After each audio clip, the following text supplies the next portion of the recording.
Humbleton.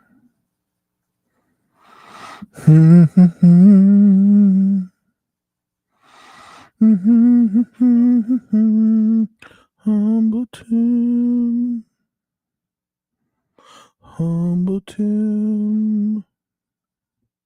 Humbleton. The only person I know more humble than me is Humbleton. Humbleton. Do do do do do do do. Humbleton. Humbleton. The only person I know more humble than me is Humbleton. This is Humbleton. Humbleton. The only person I know more humble than me is Humbleton. And together we are humblified.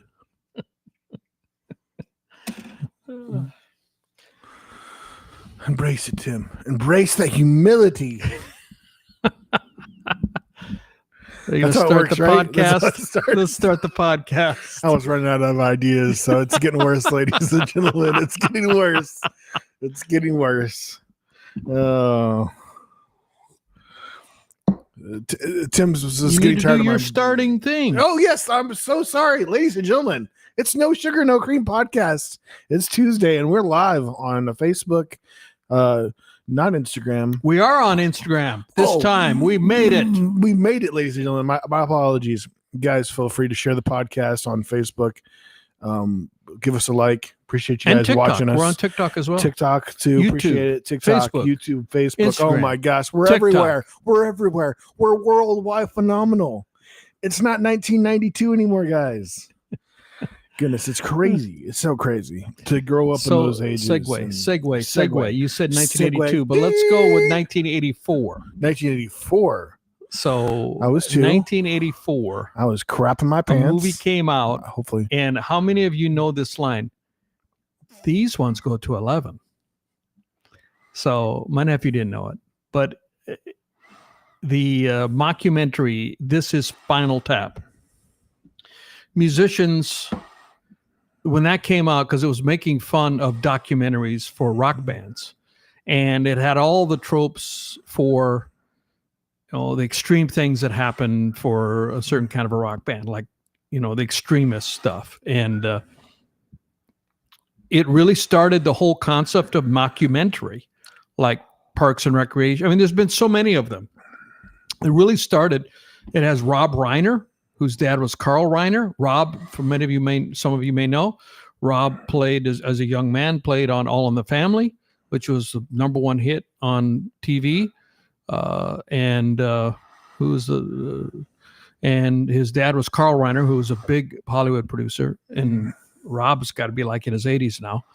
And he produced it. And it had 3 American actors who put on a British accent: Christopher Guest, Christopher Plummer, and Harry Spears were the 3 actors, and they did This is Spinal Tap. They wrote their own songs, played their own instruments, and just made fun, just all in good fun. And the reason it's current is because they're coming up with a remake.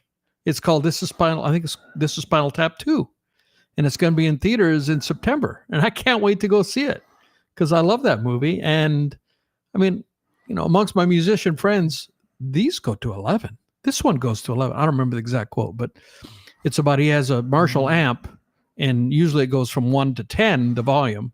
And he had changed his so that instead of going to 10, it went to 11, 1 to 11.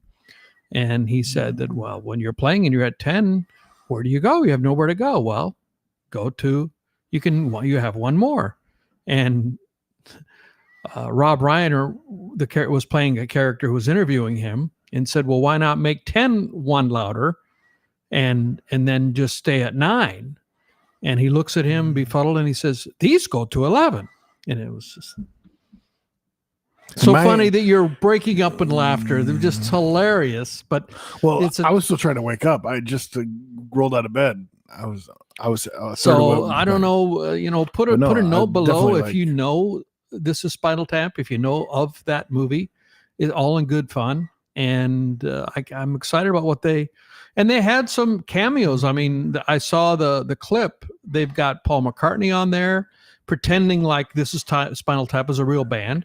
And Elton John is on there and talking about the journey of the band. And Nigel Tufnell, the character played by Christopher Guest, is now running a cheese shop where he also sells guitars. And they're revisiting where all these characters are now. Doing the Happy Gilmore thing, a bunch of cameos. Yeah, kind of same thing, right? Yeah, Happy Gilmore, the second one. And everybody, and it's never going to be as good as the first one. It's practically impossible to beat the first one. So it's like, but man, yeah, that's. Did you like Happy Gilmore too? No, I was disappointed with it. I enjoyed some of the cameos, but yeah, that was part of the issue is that the cameos messed it up in a way. And I was thrown off by the storyline too of how they killed off the mother right away like that. His wife, because she's like one of the big amazing actress. She destroys in Modern Family. Just oh my gosh, her acting is amazing. Like that's one. I think I laugh more watching Modern Family than I have laughed watching any sitcom. I consider that much more funnier than The Office. Like I struggled to get in The Office, but that's just me. That's me. Oh man, I gotta turn you on to this new TikToker that she's hilarious.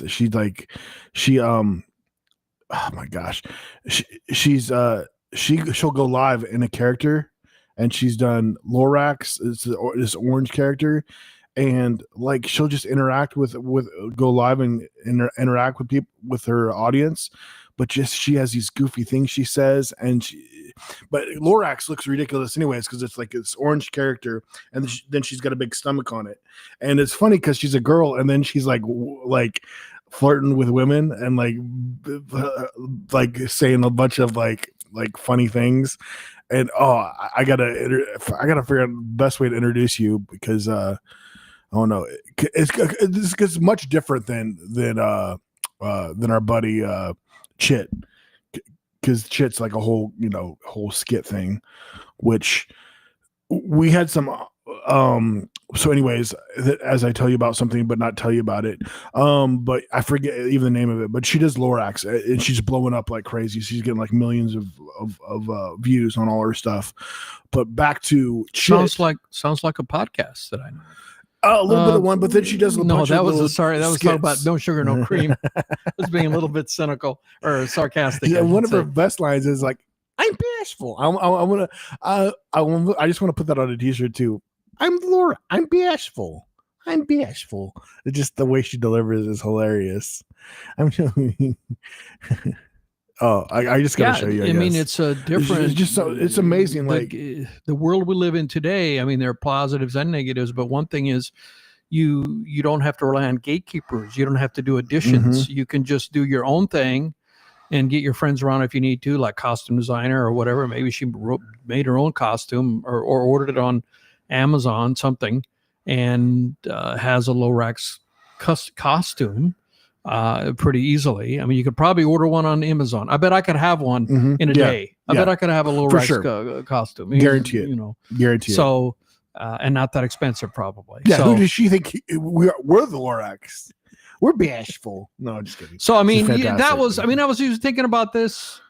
I mean, you didn't have the internet back in the day. I remember I'd read an article. I used to love to read the New York Times, and there'd be a reference to an artist that I didn't know, or a historical figure, or could be anything that I was interested. I'm always learning, and I would write that down or try to track that down, and I couldn't do it. Like, I was reading an article yesterday, last few days, and they were talking about this movement of Gen Z men. What were they calling it? I forgot what they called it, but these men are acting like extreme feminists, in order to get the woke feminist females to like them. And they listen to, Are they? No, they're not gay. I mean, they're not gay. I mean, they want a date. They want to date these women. And it's called, is it bespoke? Not bespoke men, but it's this whole movement. They walk around with things that women like. They walk around with books. Oh, okay. Now, so not straight going super feminine, but embracing things that women like. Right. Like feminist women like.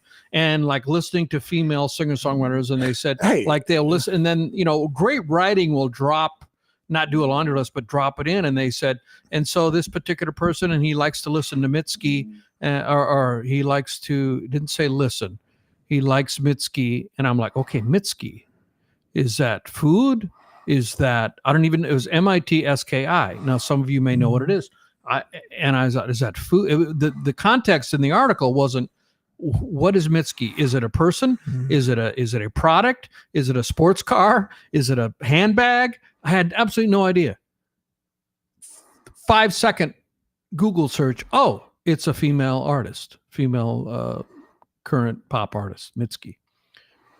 That easy. Yeah, you couldn't do that decades ago. You couldn't do it, and you didn't have your phone in your hand. I mean, we're so fortunate that we have the ability to just look up. I mean, the entire world's, most of the world's knowledge is available. Some of it might be behind lock or behind a paywall or whatever. Hopefully, military secrets are not available to everybody. Hope there's some things that are protected from the general public, but for the most part, general knowledge you can access it you never could before. And this is an amazing time. That's very interesting about the whole guys trying to. I mean. See if you can find it on your phone. I don't have my phone's downstairs. I know I was coming up the stairs and I was like, I'll leave it. I can't use my phone. It's used as a camera. It's your job to bring the phone every time so you can search. I'm Tim's Google. I need a t-shirt that just says Google. Google that for me, Seth. Google that. Search for it. Find the answer. And I usually, it's so funny. We get a care, but like, I usually have the TV remote, and Tim yells at me to pause something. It's almost like he's controlling the TV with his voice. He's yelling at me, but it sounds like the way he's communicating. It sounds like he just has voice control over the TV. Well, you watch. Okay, let's be honest. Let's just be such a base. That's a base level here. You watch way more TV than I do, and you know all the programs and all the different channels that are on our subscription that I don't know. I mean, I want to see a show. I have to literally Google it on my phone. Where is this? Like, what was I watching the other day? Oh, I was watching. No, I could do the same thing at times.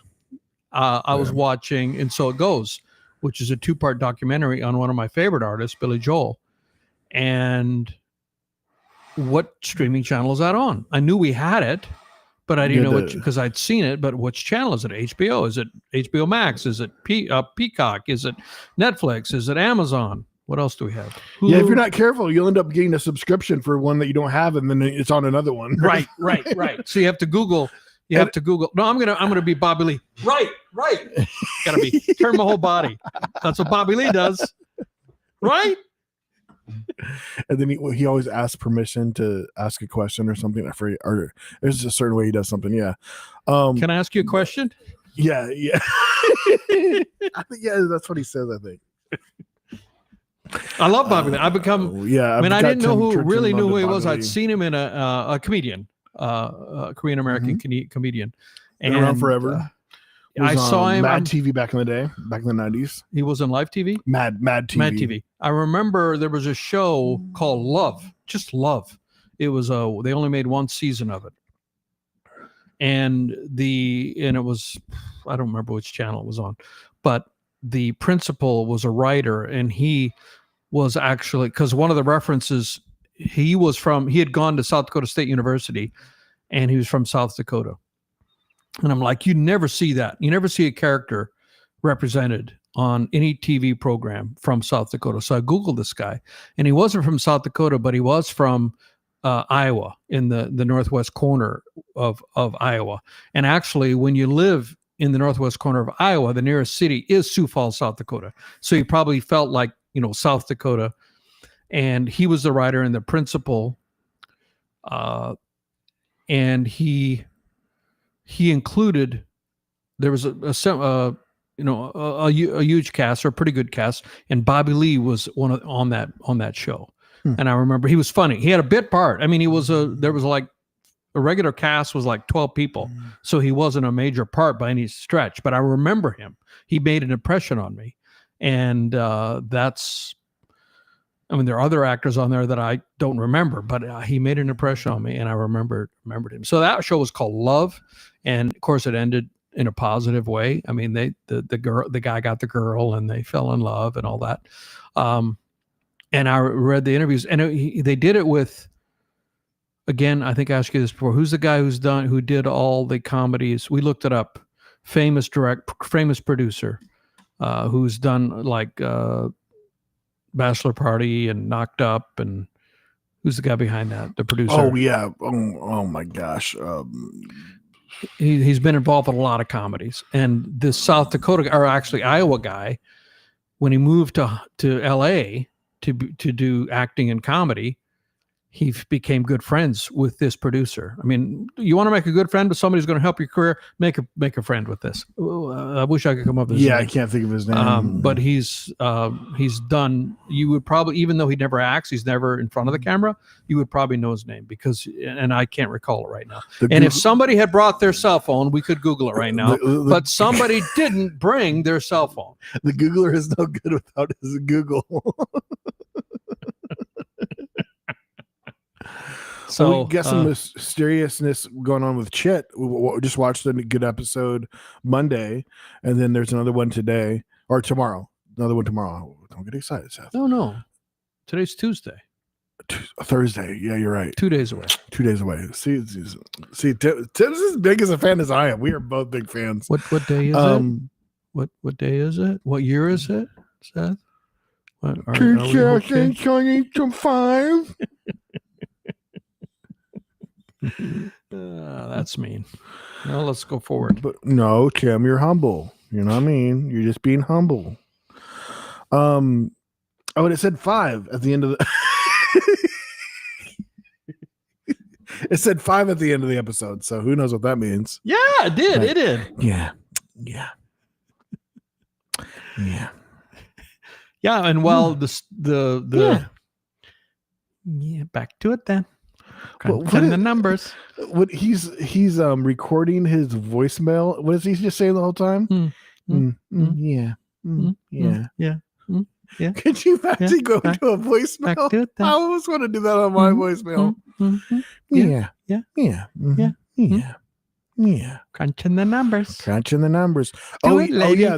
Do it, lady. The business, the business is getting sold. Sold. Who knows what's going to happen? But they want to fight for it, so it's going to happen. Success.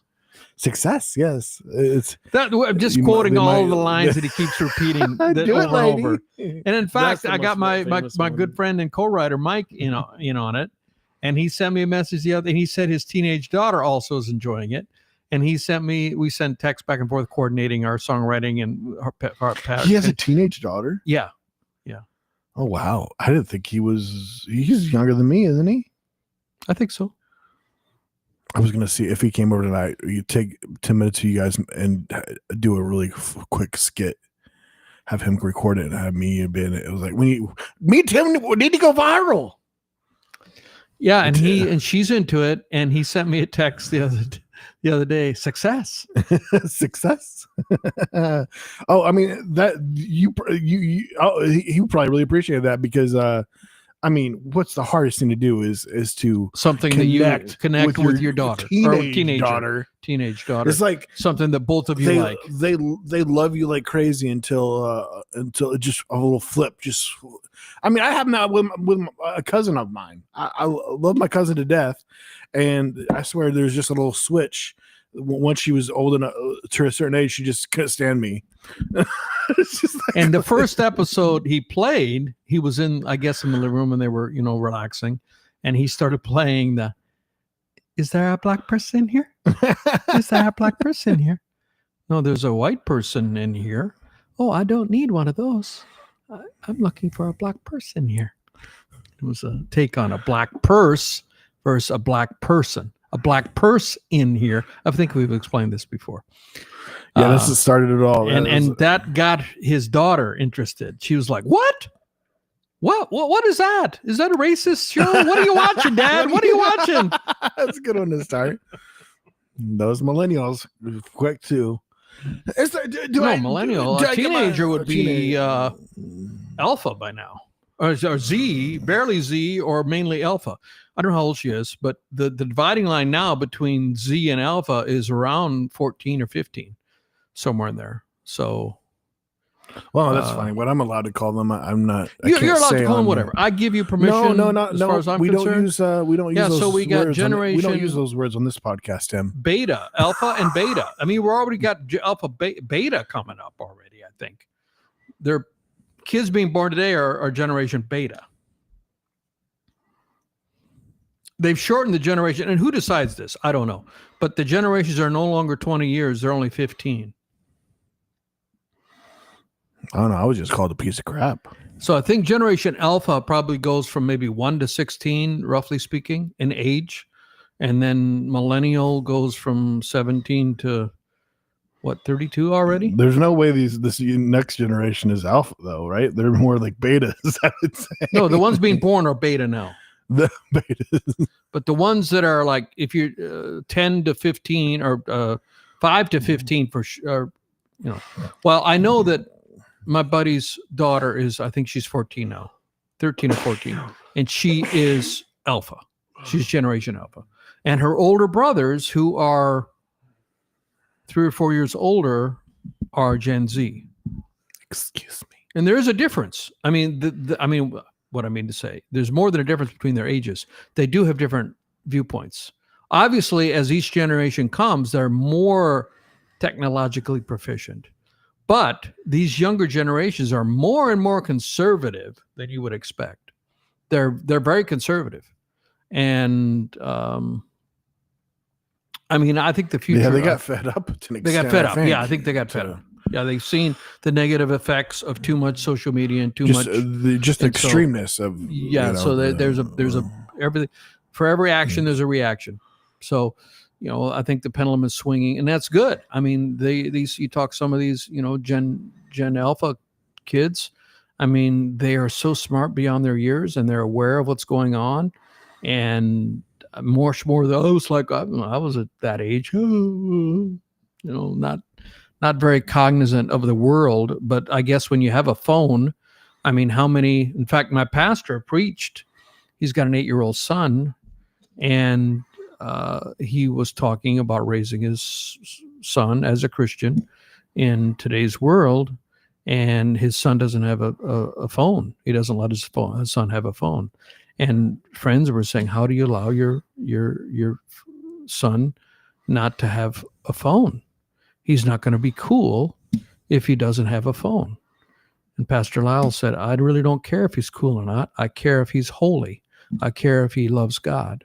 I care if he's a good person. So, and of course, I got great applause at the church, preaching to the choir, so to speak. But I mean, he's willing to take a stand, so to speak, and say, my son might be the only one in the class who doesn't have a phone, but I'm not getting him one. He doesn't need one. He's not going anywhere without me, and if I'm not there, he shouldn't be going there at that age, at 8. Obviously, when the kid becomes a teenager. 8. I was thinking older than that. I said like, no, 8. 8. Yeah, you did. I was thinking older for some reason. Yeah, so you did. You said 8. Yeah, teenager. I think it's going to be hard not to have a teenager with their own phone. But at the age of 8, at what time do you give them a phone? But I mean, I've seen 5-year-olds. The phone is like bigger than their head. I mean, it seems, with a big iPhone. Does a 5-year-old need a phone? I mean, I don't want to get into that, but they say too. What isn't there some radiation that comes off of the phone? Is that? Well, that's always been the case. I don't know. Is that good for a person? I mean, I don't know. It's possible. Yeah, possible that is a problem. I don't know. I've had a phone forever and it hasn't affected me. Anyway, so if you're watching this video or watching this, and you have an opinion, either way, keep it to yourself. No, don't keep it to yourself. Let's have a discussion. Sorry, I apologize. Sometimes I think Tim and I are on the same wavelength, and I'm just messing up. Just ignore him. Just ignore him. Humble. Yeah. So what do you think? Do you think an 8-year-old kid should have a phone? And why or why not? And at what age should a child be given their first phone? What's your opinion? What's your opinion? We're interested. I'd like to hear. No, I answered it. Well, no need. Let's move on. No, good question. That's a good question. I would say personally, I would wait till a kid's a teenager. And then I think I'd also let it lead depending on how the kid is. Is the kid well behaved? I give it to him at certain times. Okay, there's no reason for a kid to take a cell phone to school unless I feel like it. Okay, like it is necessary. Like I want them to get a hold of me. Now there could be a circumstance where, like, see, what if your kid goes on a overnight field trip or something? And I mean, parents worry about their kids more than my parents did. My parents did, but the world wasn't as dangerous as it is now. And so your kid is gone for maybe your kid's at camp. It's some kind of a camp, music camp, Bible camp. There's all kinds of camps they go at. Yeah, and you're worried about your kid. Tim got detention back in the day for chewing gum. And then, I mean, I say that in a funny way. No, I'm saying that statistic. That's one of the things you got in front of. They complained back in the day, that's some that will for talking and chewing gum. Sure. Anyway, and your kid, maybe you're worried about your kid. Maybe your kid has asthma, or could be anything, and has to take certain medications, and you're just concerned. I could see then giving the kid, even if they're 8, having them have a phone. They're separated from their parents. I'm just trying to come up with scenarios, and I don't have any kids, so I don't know what it's like to be a parent, but I can only imagine. The concern, maybe the first time the kid goes away, and maybe the kid has some special needs, dietary requirements, or whatever. It could be asthma, has to have an inhaler, and you're concerned. I could see why you might need to have a phone so you can check in on your kid. I think I'd be more worried about my son being in class where there's a teacher that's really attractive. All these teachers sleeping with their kids. It's kind of becoming an epidemic.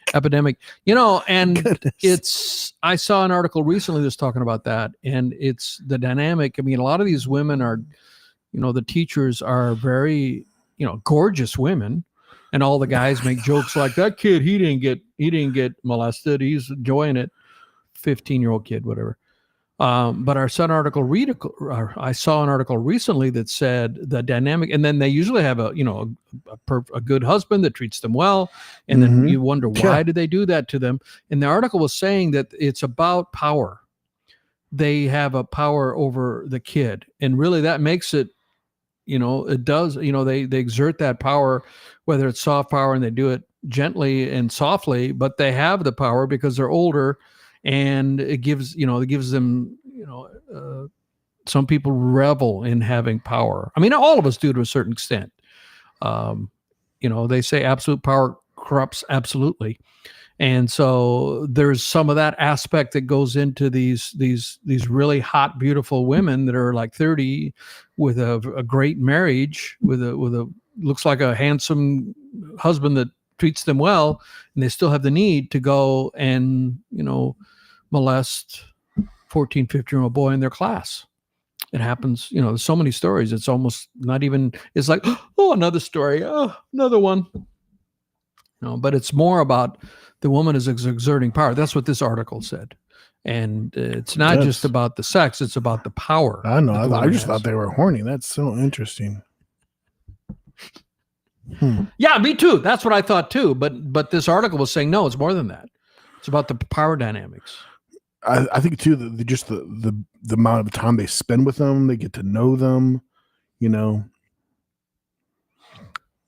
that, yeah, goodness, 8 hours a day. It is crazy how much time spent at schools.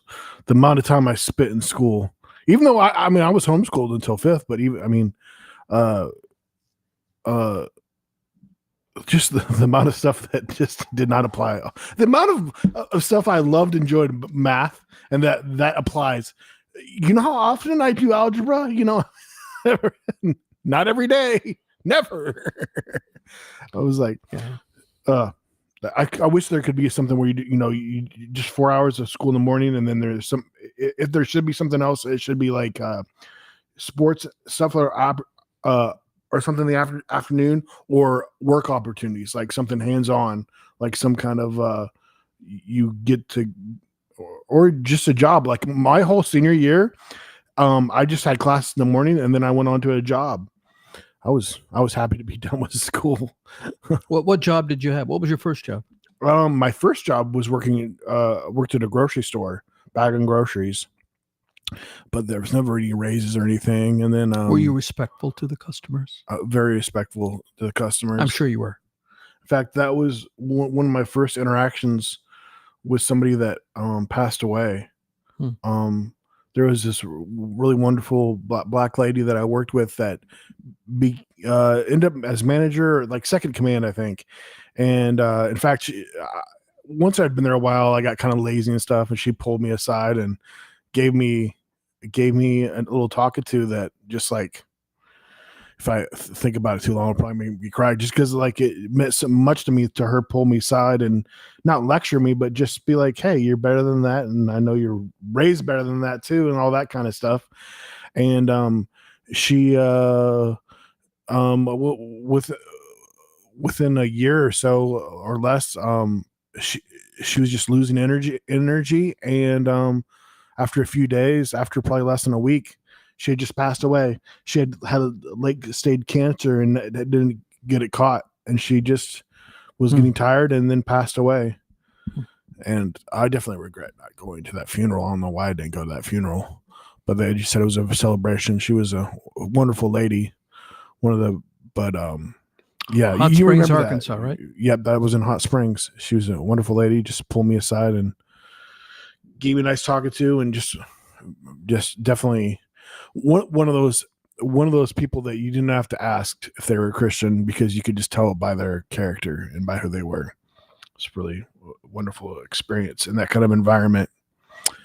But yeah, it was that was a nice, good experience too, because I mean, I was 16, and I mean, I was getting to interact with people, from all walks of life, and I mean, getting to be like, hey, I enjoy working more than I going to school. I never liked school much. I mean, I didn't apply myself very well. And well, I mean, other than, the first 12 grades, I don't think that's going to be replaced, but college, generally used to be, everybody goes to college, and the stats were, depending how, I've seen the stats so many times of the more education you had, the more money you made in your lifetime. And that held true, but that doesn't keep up with the current situation. And now college has gotten so expensive. When I went to college, my bill at the end, now I worked during all the time. I worked in summers, and I also worked during the school year after in college. And so that helped. But my total bill was $5,000, and I got an engineering degree. Wow. And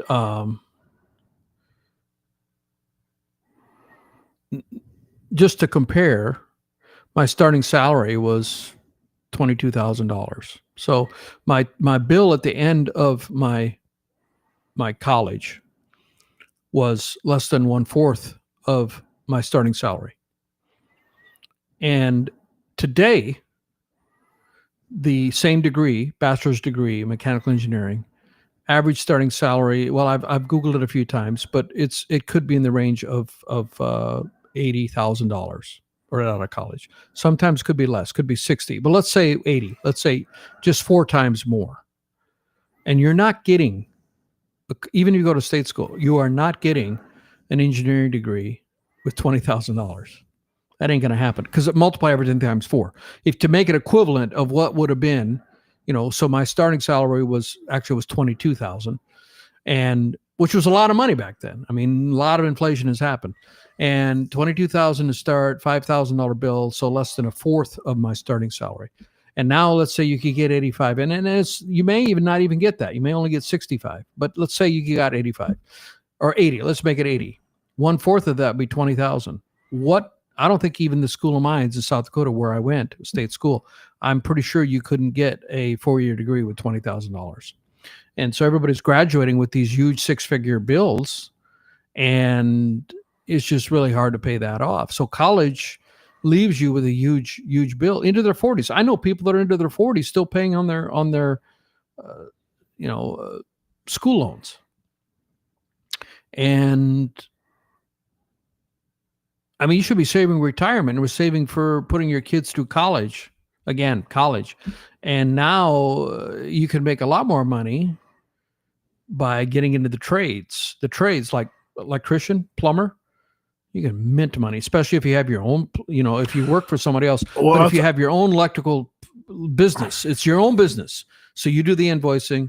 Now, working for someone else where they're paying you an hourly wage, okay, you'll do well. But if you start your own business, and there's a shortage, try to get a plumber. It's hard to get a plumber. There aren't very many of them. And there aren't very many electricians.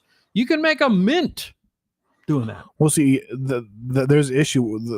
They took away all that from high school. They had all the extra. You could, during the high school years, you could go off and take small engine and all this stuff, and then they pulled all that away for whatever reason.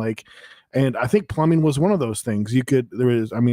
Electrician, I think there's all these just like blue collar. Was that blue collar? Yeah, no, blue collar. Blue collar jobs that you could take in high school.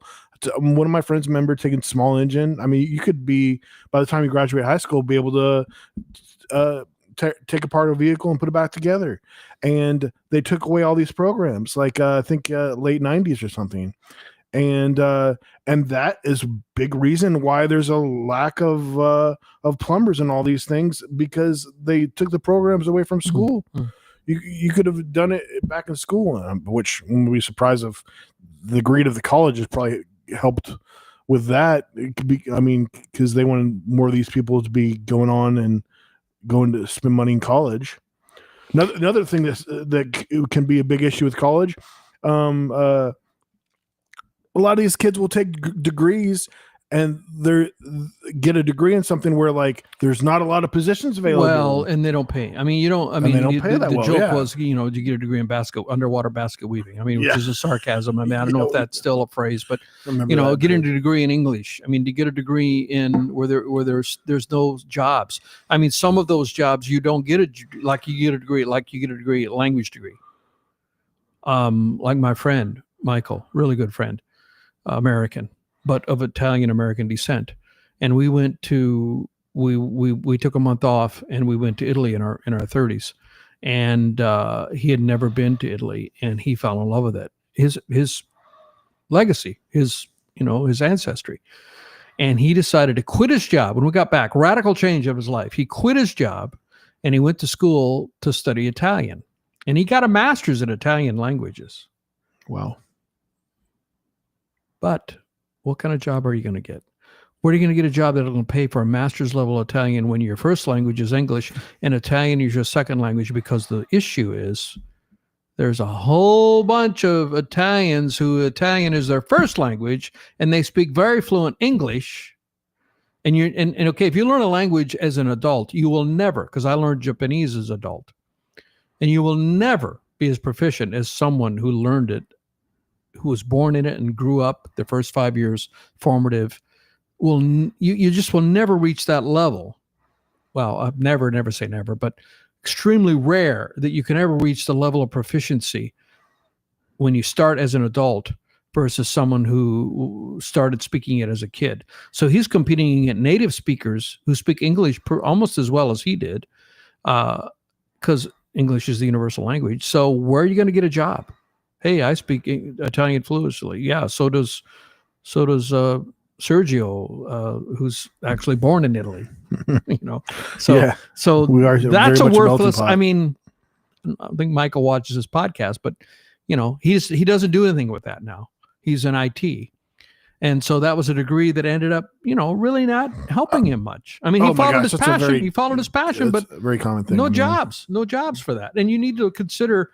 What's the ROI of the major you pick?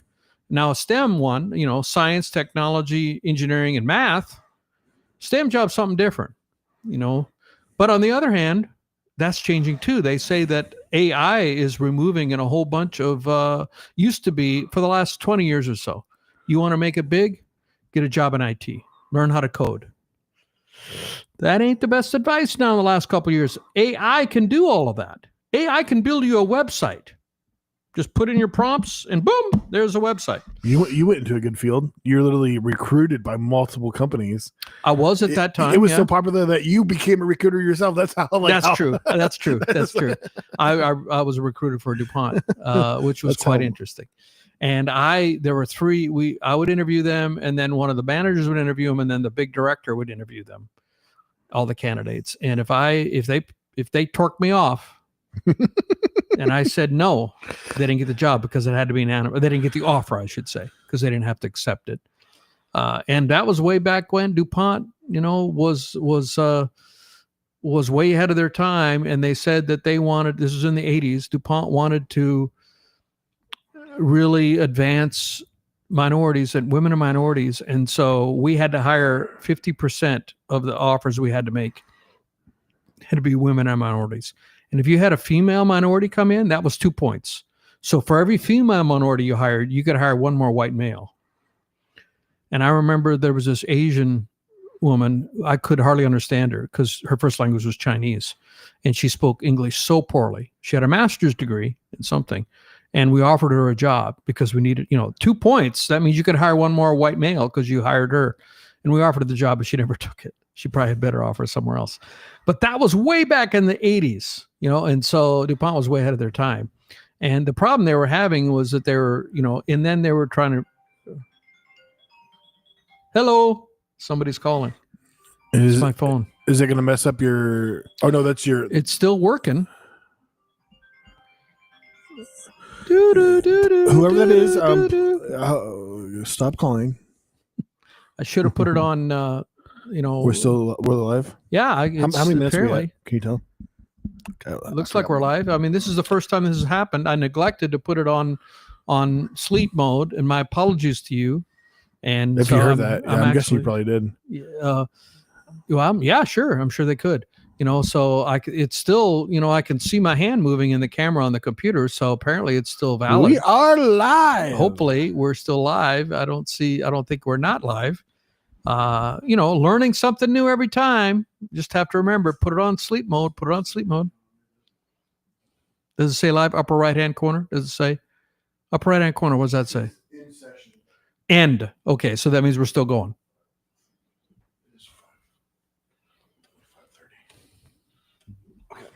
We still need it.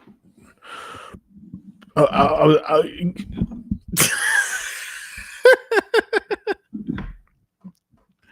like Bobby Lee. I love him. I want to be as famous as he is. As you can see, we can easily be turned off of to be distracted. Gosh, that was horrible. We just went into La La Land. Is it working? Anyway, are we on a podcast? I don't know. But we're humble. Yeah, so my buddy, my best buddy's got 3 teenagers, 2 boys that are millennial, and then his daughter, who is Generation Alpha. And, the 2 boys are talking about what they're going to do. Are they going to go to college? Or are they going to learn a trade? And it's a big decision. When I was time to go, I mean, nobody was talking about going for a trade. You all got, it was default. You don't even, if you're college material, if you're good for, if you got good grades and you're good for college, there was no second guessing it. You got the degree. I would say that is definitely not the case today. Man, a plumber, electrician, goodness, what even plumber more than maybe electrician? You're probably making more money than a lot of the degrees, especially if you make it into a business where you start your plumbing company and then you hire other plumbers. Now, here's the thing about plumbing. You can have a plumbing company. You only need one person that's certified. And as long as one person has the license, well, I'm sure it varies by state, but in Indiana, you can have a plumbing company and you can have 10 people who are plumbers, and only one of them has to have that high level certification, and they can be working under. Now, I'm sure you're supposed to have the guy who has the the certification, checking everything. But if you go through that and you get that certification, then you can start a company and hire people under you who don't have the certification, and you can still charge at the top rate. And that's how you make a mint. You start a company. You just don't be a plumber day and work for your hourly job. That's rich man, poor dad stuff. Rich man, poor dad, although he's ended up being a little bit crazy. But Robert Kiyosaki, he wrote an incredible book. And one of his premises was he had a 4-quadrant thing. And the upper left. Please no drawing on the, this is really nice wood. We use coasters here. On the upper left-hand corner was E for employee. You're just trading your time for hours for time, or time for money. So you put in 10 hours, you're getting paid so much an hour. That's what your check is. Just an equal exchange. And you can do that for the rest of your life, but you're never going to really get ahead. And then you had the S category, which is where you start a company, but it's not, in some regards, it's not much different. If you can make more money, it's the next level up and it's better. But if the company folds, if you're not there, then you're in the S. Like, for example, if you had a plumbing company and there's only one person that's plumber certified and you have to be there. And if you decided to quit, the company wouldn't continue. Or a CPA practice or a doctor's office. Same thing. They can make a lot of money, but they have to be there. It's a business, but they're still, to some extent, trading time for money because you have to be there. Now, if you create systems, and the next level is C for corporation. And then you have people working that you don't definitely oversee, like you big corporations like Tesla, obviously. I mean, Elon Musk doesn't he doesn't build the cars, right? So, and when the demarcation line between the S and the C, a little bit nebulous, but when you have a company that's big enough that you are more managing them than actually doing the work, you're managing people doing the work, you're not doing the work. And you can have systems in place, and that's where you can really start making money. But the pressure can be quite intense. And then the ultimate was, and I can't remember what initial he used. Was it I? Yeah, I think it was I, because we haven't used I yet. No, I was first, individual. No, E was first. If you're still watching this, please send us $5 each on Venmo. This is not free. This is the business portion of the podcast, and it's $5 each. Ignore him. So it's ESCI. That's right, I. The last one is I, and that is when you create intellectual property that pays you while you sleep. Like if you write a song and it gets used in commercials, that's intellectual property. Or you patent something and people pay you fees, or you act in a movie and you get residuals because every time they play that, you get paid. That is, continual money, mailbox money, they call it. Money that comes, you're not doing a thing. You just created something. And so those are the 4 in the Robert Kiyosaki world, rich dad, poor dad. And so too many people stay in the E side, just trading money, dollars for money. So that's why I would start out of the gate. You try to at least move one level up and start a company. And then if the company gets big enough and you have systems in place, you started a plumbing company and you started out and you're in the I or you're in the S or yourself, but you got to be the one certified. Then you get somebody else to be certified. And then you can be management, and then you could leave for a month and go to Europe if you wanted to, and the thing would still run. Then you're starting to move toward the C category, and that's where the big money comes in. Tim's workshop will go live next week. If you send $19.95 to our Venmo down below, we'll get that to you right away, and all those businesses tricks of the trade and such. Yeah. Please just Venmo us over that $19.95, and we'll get that right out to you. We'll show you. It's like the back of them. I think probably tired trope that I keep saying it, but like the guy that when we used to be magazines, there'd be little like half-inch ads in the back of the magazine. Send me $10 and I'll show you how to make $1 million. And the secret was put an ad in a magazine and get people to send you $10, and that's how you make your million. That's not even a joke. That's like a real, like, seriously. Yeah, I remember. A real thing. Yeah.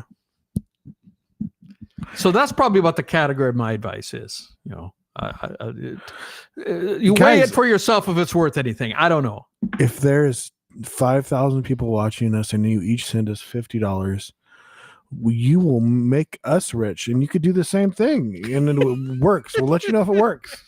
Just each of you send us $50. If it makes us rich, we'll let you know. If 1 million of you send us $50, we'll have $50 million. Just think, what would you do with $50 million? Well, I'm 25. We'd split it. What would you do? $25 million? Oh. All we need is 1 million of you to send us $50. It's a joke. Don't send us.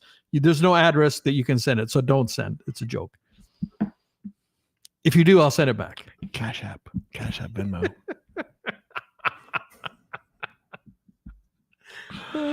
Tim, don't worry. Nobody's going to send us $50 million. Nobody's going to send us anybody. Yeah, I know that. I know that. We have to beg for a like. Please like our video.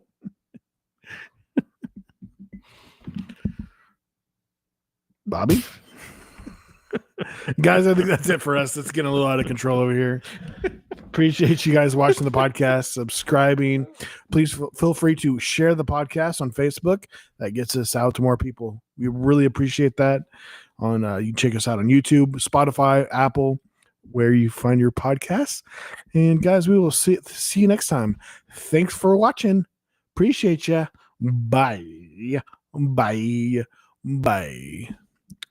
This